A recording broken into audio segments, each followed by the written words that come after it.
ஜிம்சியின் குடும்ப உறவுகளை இப்போ நம்ம பவுன் ஃபுட்ஸுடைய மல்டி பர்பஸ் ஆட்டாவை வச்சு நம்ம வழக்கம் போல் கடைபிடிக்கக்கூடிய குரு விதை. இப்போ பார்த்தீங்கன்னா இது பாத்திரமே நம்ம கழுவாமல் தொடர்ந்து ஒரு வாரத்துக்கு மேலே பயன்படுத்திகிட்டு இருக்கிறோம். ஆனால் இதில் உள்ள நுண்ணுயிரிகளை பக்குவமாக நல்லா பார்த்துக்குங்க எப்படின்னு. ஸோ இப்போது இதை மேலும் மதிப்பு கூட்ட போகிறோம்.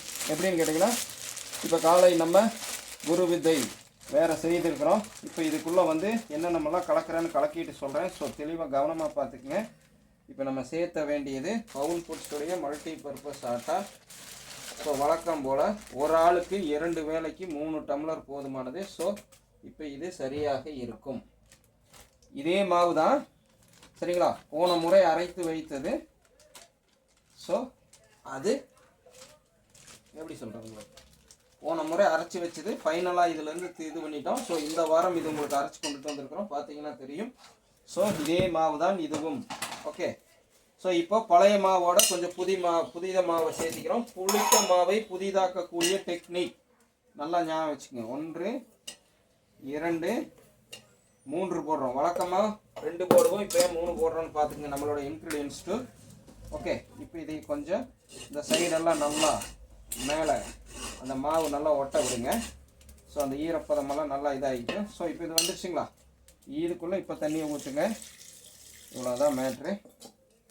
இப்போ உளுந்தே தேவையில்லை, அற்புதமாக நம்மளுக்கு என்ன ஆயிருங்க, ஒரு அளவாக இப்போ ஏற்கனவே இருக்கிற பழைய மாவோட புது மாவு கலக்கி இருக்கிறனால ஒரு அரை மணி நேரம் விட்டால் போதும், அற்புதமாக தோசை தயாராகிடும்.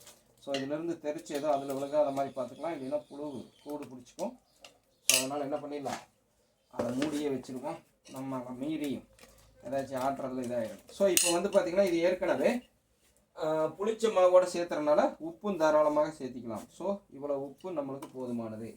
ஸோ இரும்பு கடாயில் வறுத்த கல்லுப்பு இவ்வளோ தானுங்க. இப்போ இதை வந்து பார்த்திங்கன்னா கலக்கி விட்டு மூடி வைக்கிறது, இந்த மாதிரி போட்டு வண்டு கட்டிக்கிட்டால் சரி. ஸோ காற்றே போகாமல் இப்படி நான் முடியை போட்டு வச்சுருவேன். இவ்வளோ தான் மேட்ரு. இப்படி செஞ்சுட்டோம் அப்படின்னா நம்மளுக்கு கொண்டு போயிட்டே இருக்கலாம். இயற்கையான ஈஸ்ட்டு நம்மளே வீட்டில் உருவாக்கிக்கலாம். அடுத்தடுத்து புதுசாக சேர்த்துட்டு போகிறனால எனக்கு எந்த பிரச்சனையும் இல்லை. நான் 13 வருடமாக இப்படி தான் பயன்படுத்துகிறேன்.